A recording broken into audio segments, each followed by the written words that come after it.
are pleased to have with us today Professor Matt Zwolinski, who teaches at the University of San Diego, where he co-directs the Institute for Law and Philosophy. Zwolinski is editor of Arguing About Political Philosophy, which is with Routledge, and it's soon to be revised, I hear. And he's also co-author with John Tomasi of A Brief History of Libertarianism, which is forthcoming with Princeton University Press. He has published several articles, chapters, and other essays on themes in ethical theory, business ethics, environmental ethics, and value theory. He is a frequent speaker and writer about the ethics of market exchanges, including on topics such as sweatshops, price gouging, and discrimination. He speaks to us today on exploitation and unfair pricing. Instead of concluding his introduction with an ironic remark about exploitation, let me please ask you to join me in welcoming Professor Matt Zwolinski. Thank you. So this paper is a chapter from a book that I am sort of working on. I sort of set it aside for a little bit because the other book that Andrew mentioned on libertarianism has a sooner deadline, basically. So I'm trying to get that finished up before turning back to issues on exploitation. But they're all of these projects are part of a kind of broad interest of mine on the ethics of markets, government regulation of markets, issues involving property rights and economic exchange, related matters. So this, as I said, is a chapter in a book on exploitation. So there are some earlier chapters where I do some kind of relatively heavy theoretical work looking into what exploitation is, what fairness is, and then there's some later chapters where I get into some other applied stuff, and you see some references to that throughout the paper. But in this particular chapter, I'm focused in on the issue of pricing and what makes a price fair or unfair in economic exchange, with specific application to the issue of price gouging. Right? One place to start for this talk anyways, and I'm just gonna kind of talk through the paper here. I'll hit most of the big ideas. So if you haven't read the paper, you should be able to get everything from this, but I'll skip over a lot of the actual text of the paper. One place to start, I think, is just with the point that there is such a thing as an unfair price, and this is something that I have to convince some people of. I spend a lot of time around libertarians, and I actually once gave this talk to the Department of Economics at San Jose State University, which is a very libertarian department, and I meant this to be a fairly quick portion of the paper, right? Like, there is such a thing as an unjust price, and then I would go on and say that most cases of price gouging aren't like that. They aren't unjust.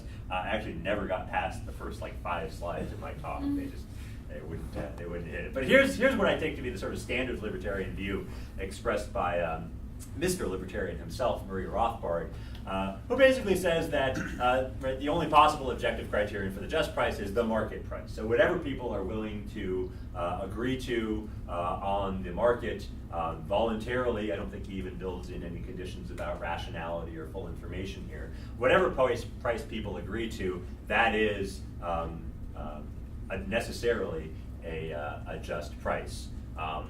That's not the only libertarian view you could have. I mean, I think Robert Nozick's view, for instance, is a bit more complicated by virtue of his acceptance of the Lockean proviso and the idea that the proviso casts this historical shadow over all future transactions. So he has that bit about the watering hole in the desert.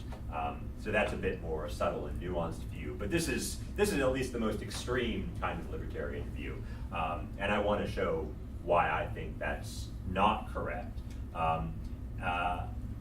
So the question is, can a price be unjust if it's part of a transaction that's voluntary? I'll even build in some more conditions, right? So voluntary, let's say, informed, so there's no deception involved about the terms of the transaction, and mutually beneficial. Libertarians seem to say that the answer has to be no, and I think that's a mistake. So here's a case to illustrate why I think it's the mistake, the desert rescue case.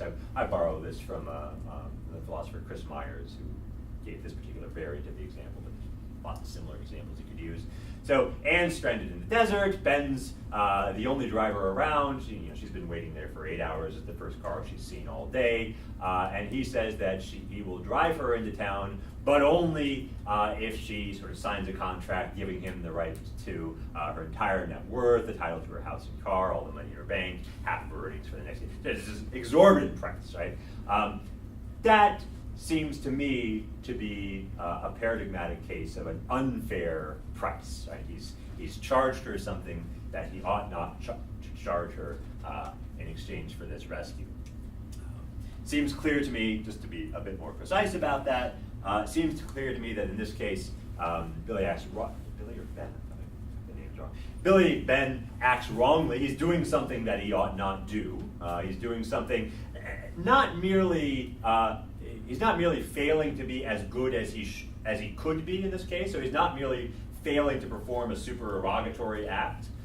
He's actually doing something, I think, that is morally impermissible. He's violating kind of moral duty that he has. And specifically, he's violating a moral duty that he has to Anne, right? So he's not just doing something wrong in a kind of free-floating way. He's wronging Anne. He owes her something in this case, and he's not giving her that. Now, what exactly he owes her is, I guess, a matter of dispute. So some people might say that he owes it to her to rescue her for free, right? Like the duty he has is to just bring her into town and not charge her anything for it.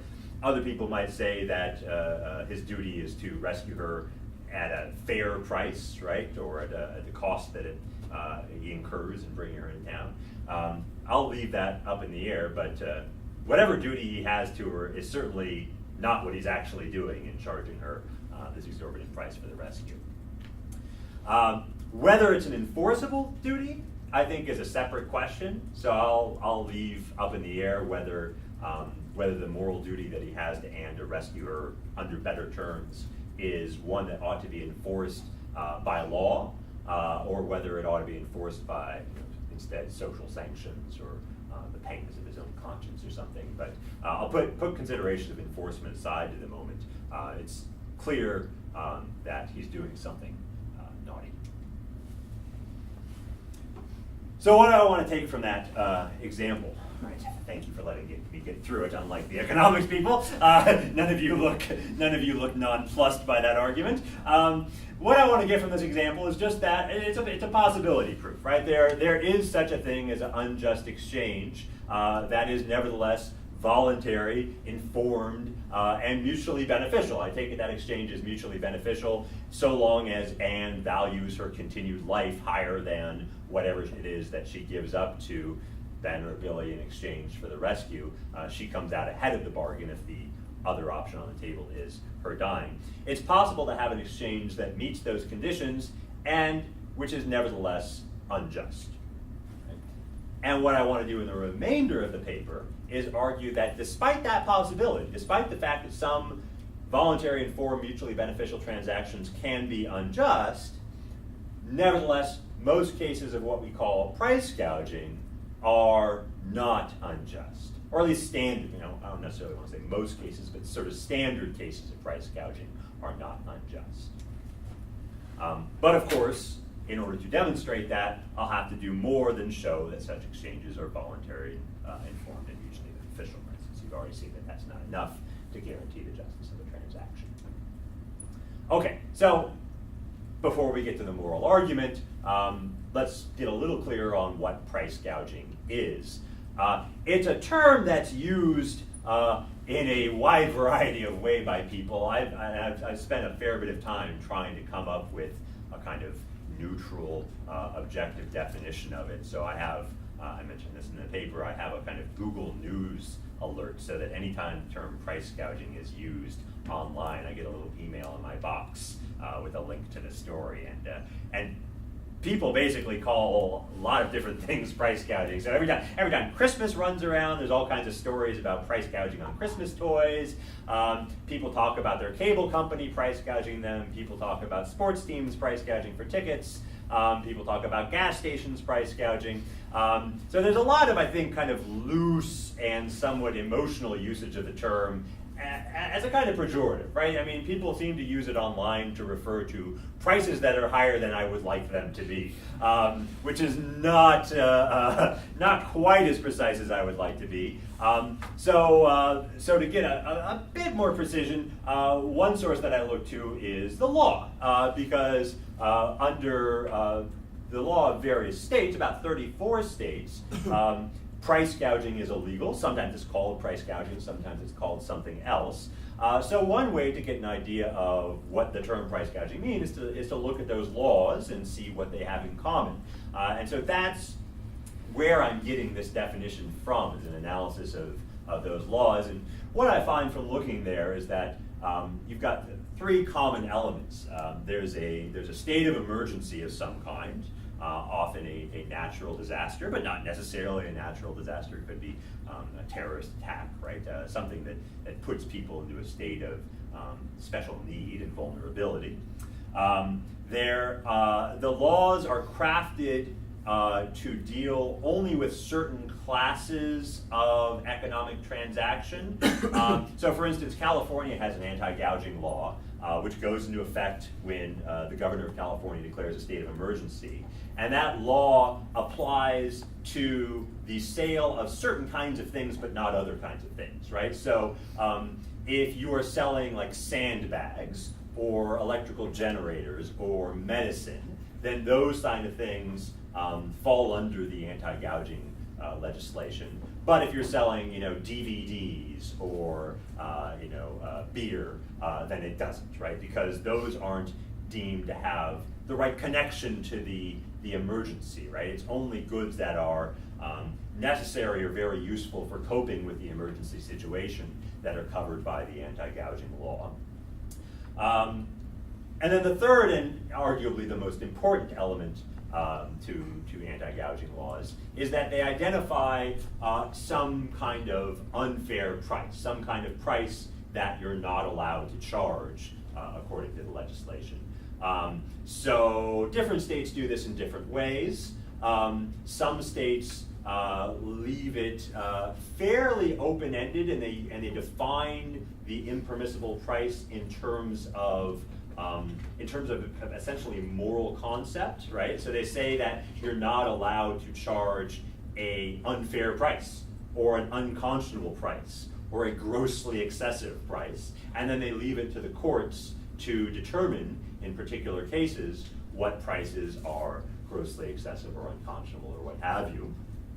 The other broad approach is to specify unfair prices in terms of a fixed percentage of the pre-disaster price. So if, for instance, electrical generators are going for $800 prior to the onset of the emergency, many statutes will say, well, you're not allowed to sell them for more than 10% above that in the wake of a disaster, or sometimes more than 20% above that, or sometimes 0% above that. So Georgia actually has one of the strictest anti-gouging laws on the books, allowing for 0 price increase, except insofar as you can trace those price increases to actual increases in your own costs as a seller, right? So if you can document and say, look, my supplier increased his price by 20%, so I was merely passing that 20% increase on to the consumer, that's okay. But anything else, right? I mean, if it's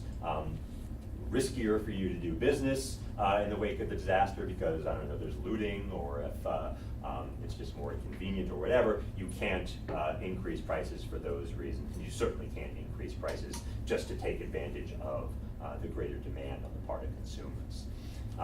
So those are the two broad approaches, right? You either say a number and you say you can't go higher than that number, or you kind of leave it open-ended and say you can't do something unfair in terms of prices. So all instances of anti-gouging laws have those three elements. So how do I define price gouging? This is sort of the best I can come up with. Say that price gouging occurs when, in the wake of an emergency, the price of some good that is necessary or extremely useful for coping with the emergency is set at what appears to be an unfairly high level. And I use that prima facie language about appearing to be at an unfair level because it does seem to me that the term price gouging is used in a pejorative sense. It's used to refer not just to charging a high price, but to charging a high price in a way that seems objectionable or unfair in some way. But I don't want to build unfairness into the definition and thereby say that, right, something's not price gouging unless it's unfair, because I want to leave open the moral question of whether price gouging really is unfair or not. I think that should be an open empirical question and not something we settle by conceptual fiat. So that's why I use the language that I do there. Okay, so is price gouging unfair or not? Does price gouging constitute exploitation? Well, I think it's important to bear in mind before kind of setting down to answer that question, a couple of facts, right? So one fact is this. In the context in which price gouging occurs, supply is insufficient to meet demand, right? You've got some kind of disaster situation where one of two things has happened. Either the supply of a resource has gone way down, right? So for instance, power has been knocked out in a city and therefore you can't produce ice or you can't produce refrigeration anymore. So there's not as much of that stuff to go around anymore. Or demand for stuff has gone way up, right? People want bottled water because the local water supply has been contaminated. Either way, right, there's not anymore enough stuff to go around to meet the new demand or given the new supply. And so goods are going to need to be rationed, right? You're going to have to come up with some way of allocating the existing supply among a variety of competing sources of demand. And some needs are almost certainly going to go unmet. So you need some mechanism for finding out what the best way of doing that is. That's the first point. The second point is, I think it only makes sense to evaluate the fairness or unfairness of price gouging with an eye to the possible alternatives, right? So whether price gouging turns out to be fair or unfair as a way of allocating scarce resources is going to depend on what the other options are, right? And it might be that in a situation where price gouging is likely to occur, all the options for allocating scarce resources are awful in some morally significant way. And so we might end up saying that price gouging is okay, not because it's a kind of moral ideal, but simply because it's better than any of the other alternatives that are open to us. So I think it's very important to think about alternatives. And when we're thinking about those alternatives, I think it's useful to it's useful to kind of shift away from the pejorative language of price gouging and speak about the practice in less value-laden terms, right? So in that sense, what price gouging amounts to is allocating resources in an emergency according to willingness to pay. So you give it to whoever's willing to pay the most for it. You charge what the market will bear, such as it is, right? So are there any other alternatives that would be better in some moral sense than simply charging what the market will bear? Well, what are the alternatives? Well, here's one, right? Something like triage, right? So in triage, right, when doctors are providing medical care to people in an emergency situation, they allocate that medical care on the basis of a triage principle that says that you give the resources to people where it'll do the most good, right? So you first go to people who are in urgent need. They're not dead, but they very well might be dead if you don't do something for them quick. And then you go to the people who, if there's any care left over, who have less pressing needs and so on down the line. You could do something like this with scarce resources as well. So if you've got, like if you're a merchant, right, and you've got a bunch of bottles of water, you could give those bottles of water to people who need them most, who might be, of course, different from the people who would be willing to pay the most money for them, and so on with other resources in a disaster situation. The triage principle could be applied by individual merchants, right? Or it could be applied by governments. Governments can kind of collect up resources and then distribute them on the basis of need. But that's one alternative distributional mechanism that we could employ in cases of emergency. what are some problems with it? Well, on the one hand, you suffer, I think, severe knowledge problems, especially when you ask that this principle be applied by individual merchants. So if we ask merchants to distribute based on need, then that assumes that merchants have some reliable way of finding out who needs what and who doesn't. And that seems largely false, right?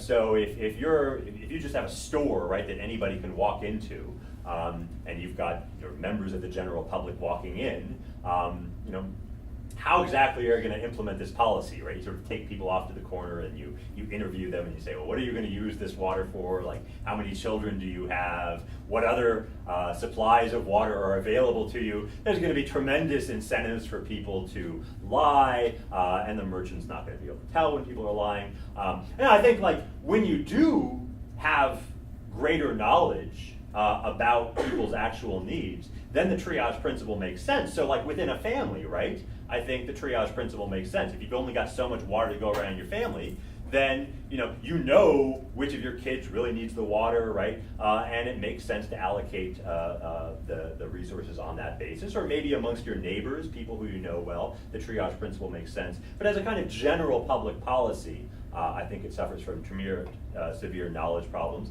and problems of incentives as well. People don't have much of a self-interested incentive to distribute in accordance with this principle because there's nothing in it for them. So I think that tells us something important, right? There's a lesson there, which is that our inability to identify the morally significant features of a situation, right? Who needs what, who deserves what, and so forth. Our inability to identify those morally significant features, that is itself morally significant because it tells us that we need a policy that is not going to be sort of overly sensitive to people's ability to identify those features. Another big problem with the triage principle is that it only addresses one side of the problem there, right? So the triage principle can, in some circumstances, be a good way of taking a fixed quantity of resources and dividing them up amongst competing sources of demand, but it doesn't do anything to increase the amount of resources that you have available for distribution. Right? There's no incentives created by the triage principle to bring more resources into the area where they're needed so that there's more stuff to go around among those competing sources of demand. And that, I'm going to say a little later, is one way in which the triage principle is inferior to allocation according to willingness to pay price gouging. Okay, so we'll say more about that in a little bit. But that's one alternative. Another alternative, and this is probably de facto the standard alternative to allocation according to willingness to pay. In other words, this is what merchants actually do for the most part when they're not allowed to allocate according to willingness to pay, which is you just keep the price fixed, right? You don't increase it in the wake of the disaster, and then you just sell to whoever shows up first. Right? And so if you get a line of people, then you just keep selling it until the stuff's all gone, and then the people who got there late don't get any. So you call this the first come, first served principle, or the zero price increase principle, it's sometimes called. This has problems too. Like the triage principle, it doesn't do anything to address the supply side. It only addresses, it's only a way of addressing demand and allocating resources among competing sources of demand. It also gives rise to problems of secondary markets, right? So, in other words, if you show up first in line and there's no sort of limit on how much stuff you can buy, or even if there is such a limit, right, there's going to be a tremendous incentive for people to buy the stuff and then go out to your parking lot, right, where they're going to sell it according to willingness to pay, right? So it gives rise to black markets if it's not very tightly controlled, which in an emergency situation, it's very difficult to do. And it seems kind of arbitrary, right? Like you're basically allocating resources according to who shows up first, and there's nothing like that morally significant about being the first person to show up in line. There might be. I think that there's an argument to be made there. You can argue that it sort of equalizes across people in terms of search costs or something like that. But so we can talk more about that in Q&A. But on the face of it, at least, it seems a little arbitrary as a distributive procedure. So, what's the case for price gouging? In brief, well, there's two components of it, addressing both the supply side and the demand side. On the supply side, allocation according to willingness to pay, or price gouging, creates incentives for increased supply. So, if there's a hurricane, let's say in Athens, right, and people's power is knocked out, and so there's a large increase in demand for electrical generators or ice or what have you, and let's say Atlanta is unaffected by the hurricane, and so there's lots of electrical generators and ice and stuff like that to go around here, then the fact that those items are being sold for a highly inflated price in Athens is going to provide people in Atlanta with an incentive to take the stuff that's in excess supply here and bring it over there where there's a larger demand for it, and they can make more money selling. It's a it's a basic point really, but it's a point that applies to price gouging and not really to any alternative system of allocation. Price gouging is a method with kind of built-in incentives to increase the supply, and ideally, right, like in a sort of smoothly functioning market, which obviously you don't have in the wake of an emergency, but ideally what would happen is this, right? You have the hurricane in Athens. People from Atlanta see, aha, there's an opportunity to profit there, so they pack up all the stuff in Atlanta, they start bringing it to Athens, right? The first person who gets to Athens gets this huge entrepreneurial profit, right? Because they were the first person on the scene with ice or generators or what have you. Other people in Atlanta see, aha, he's making a huge profit, they pack up their stuff and bring it, but as the supply increases, right, the price goes down until eventually you reach some new equilibrium point, right, and the price at which generators or ice are being sold is roughly equal to the cost of producing them. Namely, like what it costs to buy them in Atlanta and what it costs to drive them down from Atlanta to Athens. So, I mean, that's an idealization in a lot of important respects, but nevertheless, I think it's a tendency that markets exhibit, even if they don't exhibit them as perfectly and as smoothly as they do in the textbooks. Okay, so that's one part of the case for price gouging, is it provides increased incentives for new supply. And second, there's a tendency, and again, it's an imperfect one, for allocation according to prices to allocate resources towards their most highly valued use. So again, I realize this is an idealization, and in real world markets, there's all kinds of distortions and imperfections, which we'll talk about in a little bit. But again, ideally, if you've got a resource and you've got a group of people who are bidding on that resource, right, and they all have roughly the same budgets, let's say, then the person who gets the resource will be the person who's willing to pay the most for the resource, and the person who's willing to pay the most for the resource is going to be the one that sees themselves as getting the most utility out of it, right? So if I've got some ice, right, and you want some ice to keep your beer cold, and you want some ice to keep your diabetic child's insulin cold, then you're probably going to be willing to pay more money for the ice than you are because you're satisfying a more urgent need, all else being equal. Okay, so those are the two broad arguments in favor of allowing allocation according to price. There's a quote from Hayek there about the price system from the article on the use of knowledge in society. Right, the price system tends to bring out the solution which might have been arrived at by one single mind possessing all the information, which is in fact dispersed among all the people involved in the process. So the way I interpret that in this case is like allocating according to price is it's like triage if God was doing the triage, right? A perfectly rational, fully informed, omnibenevolent being was doing the triage. An overstatement, perhaps, but perhaps an instructive one nonetheless.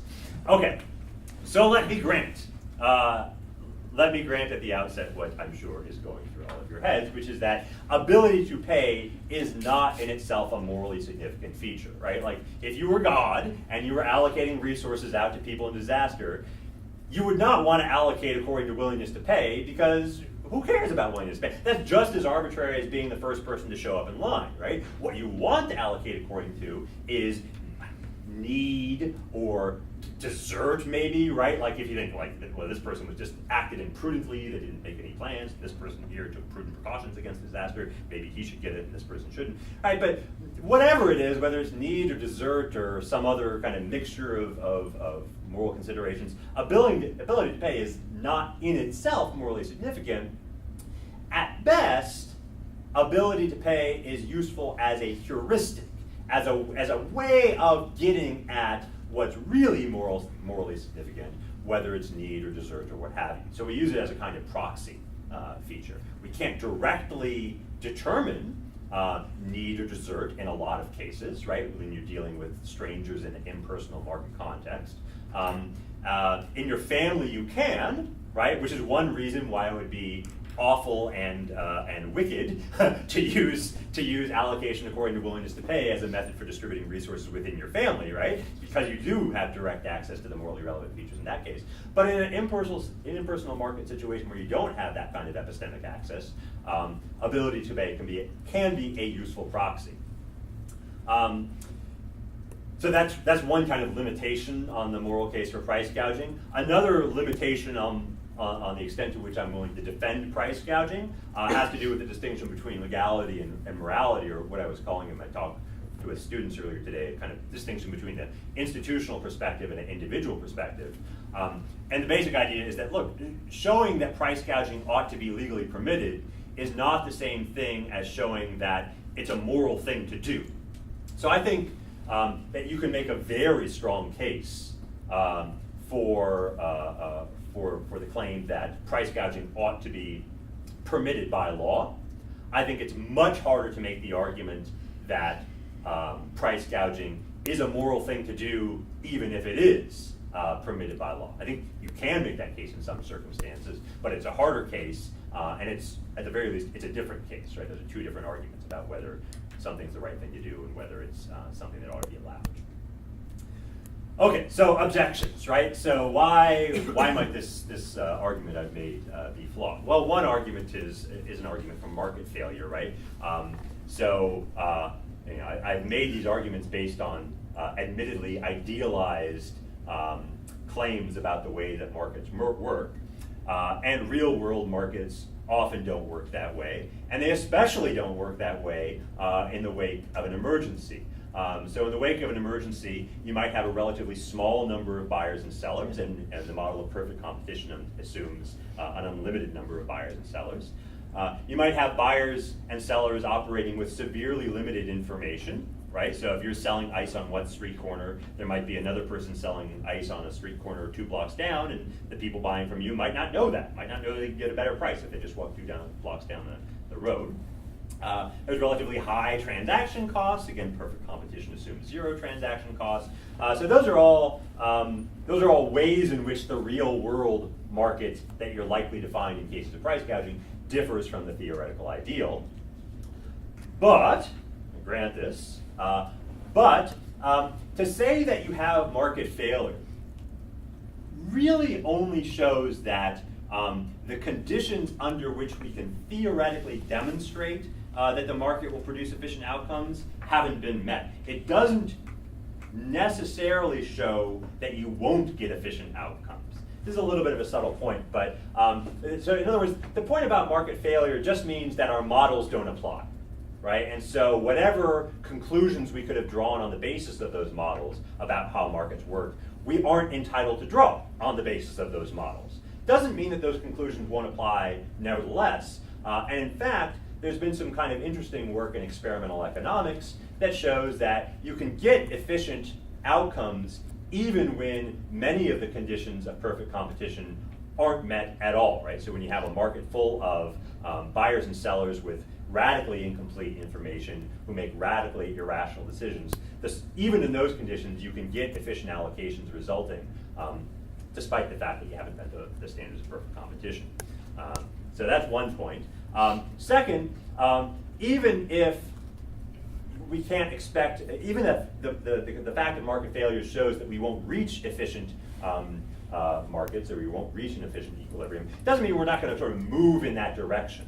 I think that's an important point that I'll say a little bit more about later. But the ultimate and I think most important point is the fact that you've got market failures isn't sufficient by itself to show that any alternative mechanism is going to do a better job, right? Yes, markets aren't perfect as a way of allocating resources in an emergency situation, but none of the methods that we have for allocating resources in an emergency situation are perfect. They're all going to be flawed in some ways. So the question ultimately is, where are the failures the biggest, right? Or where are the failures the least bad?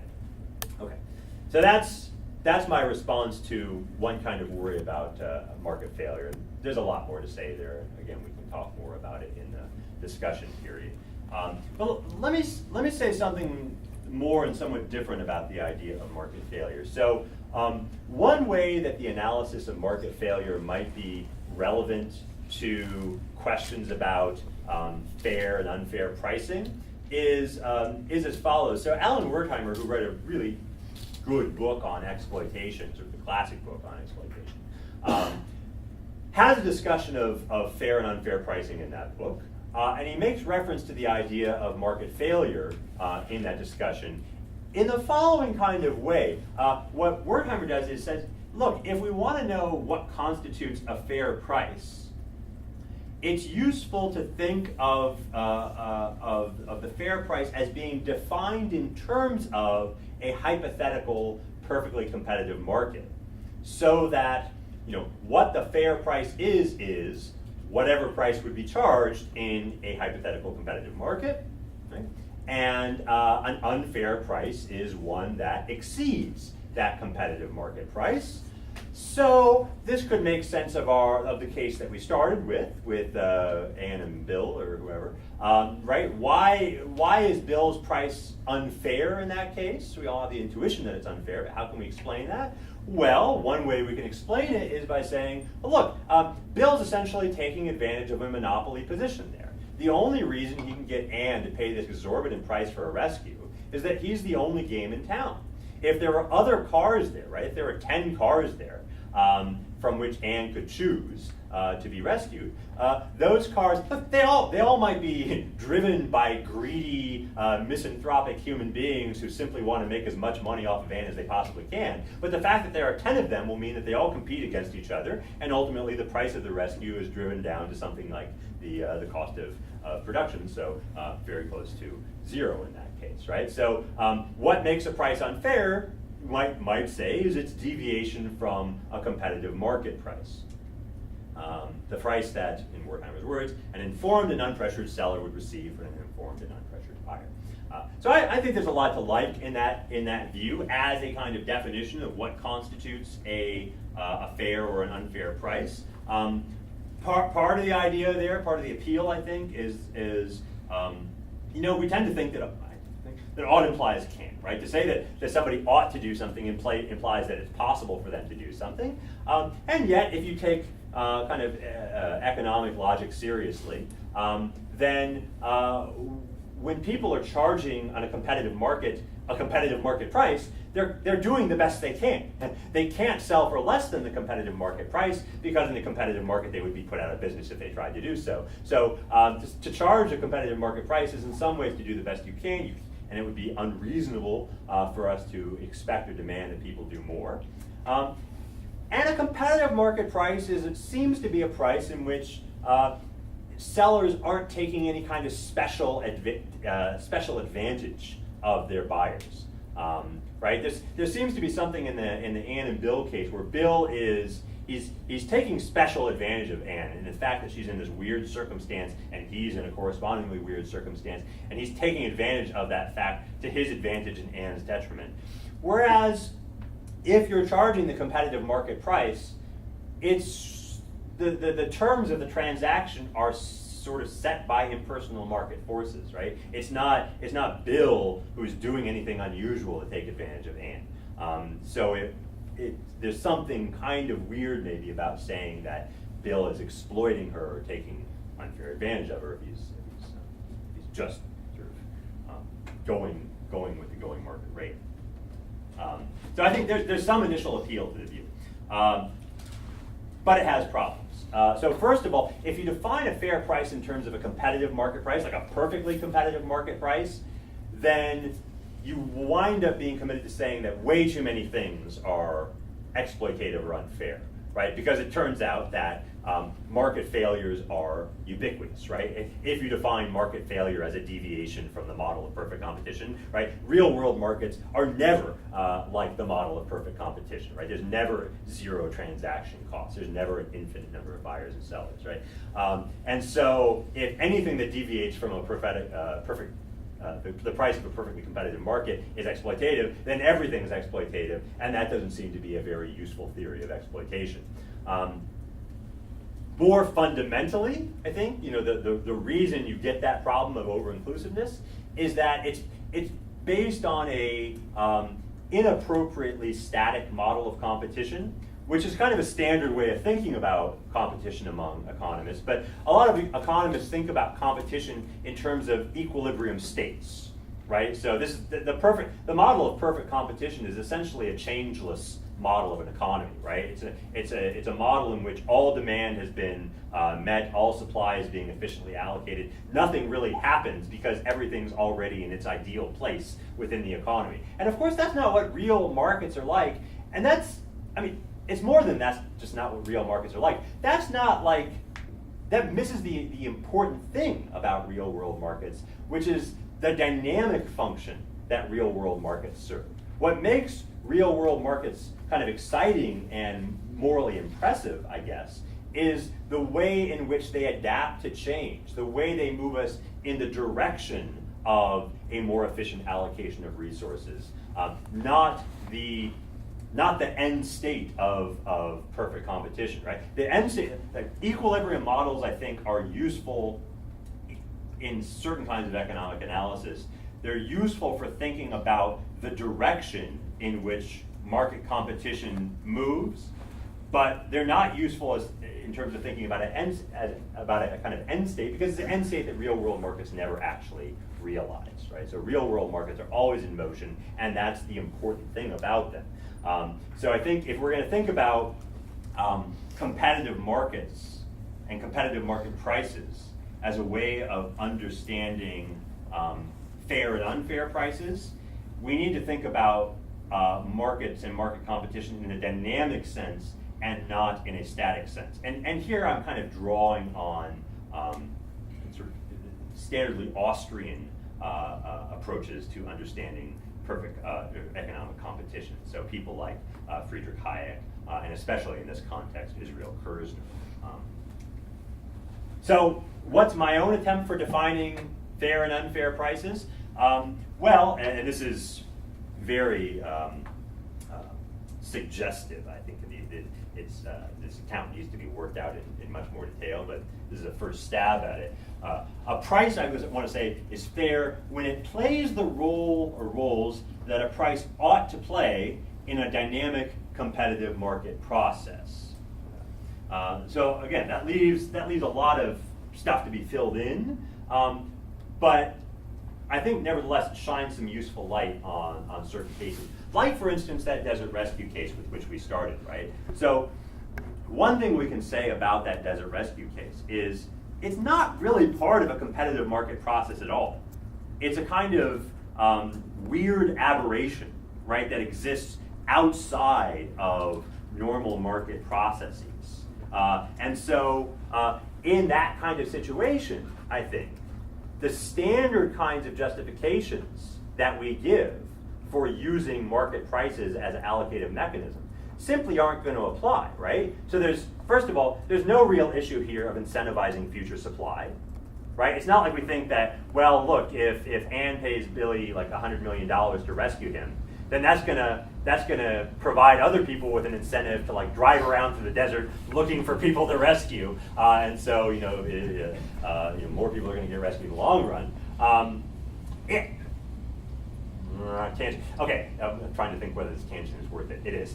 So in maritime law, there's a distinction made between what they call fortuitous rescue and now I'm forgetting the other name that they have. But fortuitous rescue is just when you stumble across somebody on accident who happens to need your help, right? And then there's professional salvage operations where their whole business is looking for people to rescue for a fee. And so a question arises in maritime law, which is how much can you charge somebody for a rescue? And maritime law distinguishes between fortuitous rescue and professional salvage operations, and says that professional salvage operations are allowed to charge more. Why? Because I think that is part of a standard market process. That's like their business model, right? They go out there looking for people to rescue because it pays them to rescue people. And even if they don't rescue somebody all that often, when they do rescue somebody, they're able to charge enough that it covers the cost of them being out there the other 6 days of the week where they don't find anybody to rescue. So the price makes sense there in terms of incentives. Whereas if you were just out cruising around the ocean anyways, right, and you stumble across somebody in need of your help, then incentives really aren't the issue, right? You weren't doing it for the money. You were doing it for other reasons. You just happened to find somebody who needs your help. So in that kind of situation, maritime law says the amount you're able to charge is severely limited. So in the desert rescue case, right, we can't justify charging a high price by appeal to incentives, nor can we justify charging a high price by looking at the other side of the equation, the demand side, right? There's no real question here of allocating scarce resources among competing demands, right? It's like you're in your car, you've got an extra empty seat next to you, right?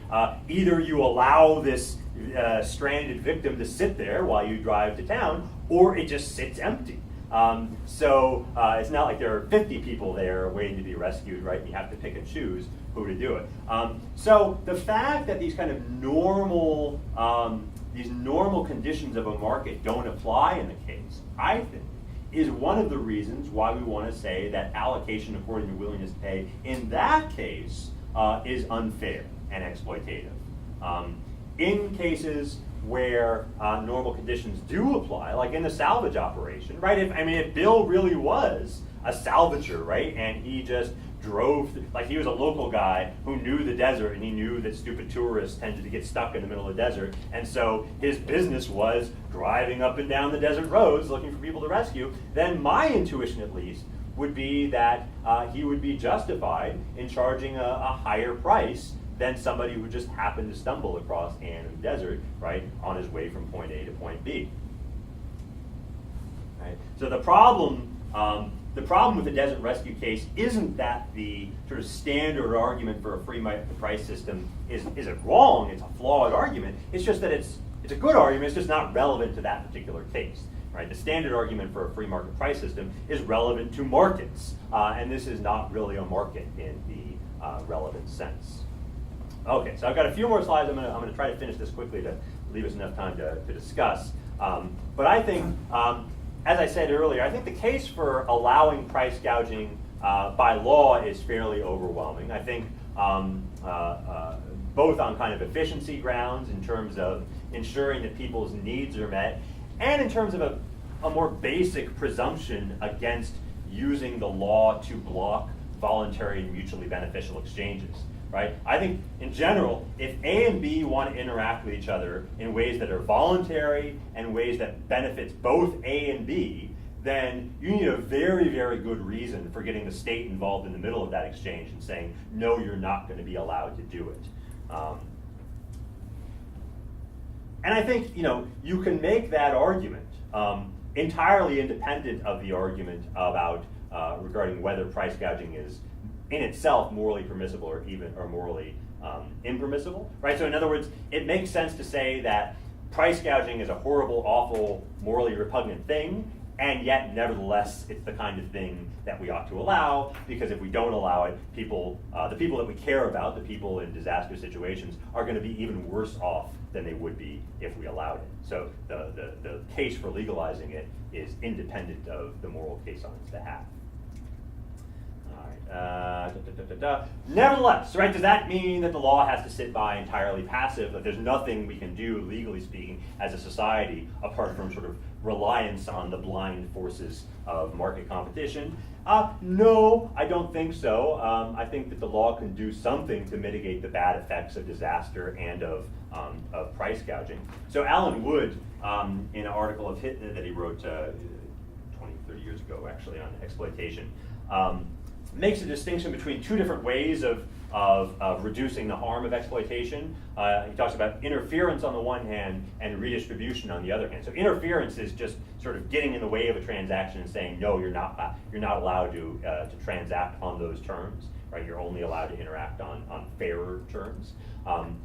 He, like I, thinks that that's a clumsy instrument and one which often leaves the victims of exploitation no better off than they would be, and maybe worse off than they would be had exploitation be permitted. So he's quite reluctant to use that tool. But he talks about redistribution as an alternative mechanism, right? And he says, look, if you're concerned about mitigating the harms of exploitation, and exploitation takes place when somebody in a position of power, essentially, takes advantage of somebody in a position of lacking power, then one way of addressing that concern is to take power from the person who has it and give it to the person who doesn't.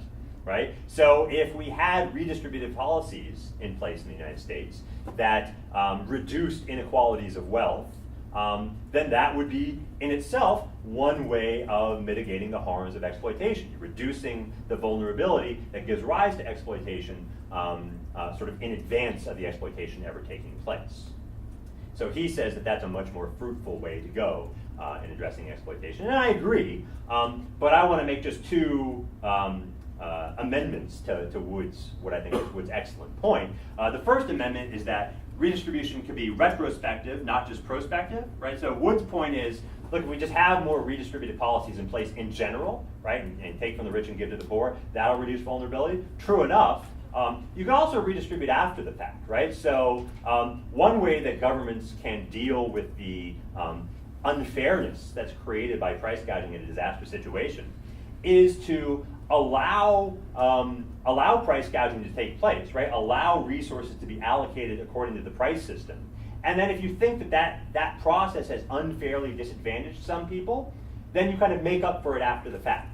So you can have people file claims with governments, for instance, demonstrating that they were price gouged, right? And then you could get maybe some kind of tax credit or something to bring you back up to the level where morality demands you to be, right? The practical mechanics of how to implement this are perhaps a little bit tricky, but in principle, right? I think the point is clear. You could prevent exploitation by reducing vulnerability to begin with, but you could also sort of make up for it after the fact, and thereby take advantage of the allocative efficiency of the price system without committing yourselves to abiding by its long-term immoral effects.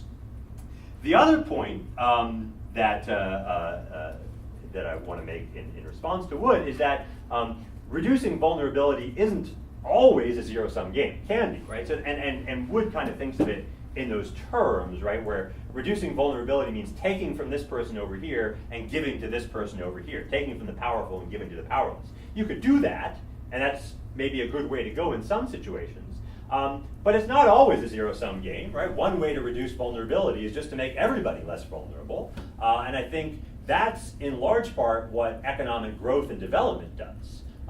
So, right, if you're worried, for instance, about the exploitation of workers in sweatshops in the developing world, right, one way that worry can be addressed is through policies that promote the economic development of the developing world. The idea being that when a country gets wealthier, its population is less vulnerable to exploitation. Specifically, they're less likely to feel pressured to take a job in a sweatshop where working conditions are bad and wages are low, if they've got better options available to them. And in an economically developed society, there will be better options available to them.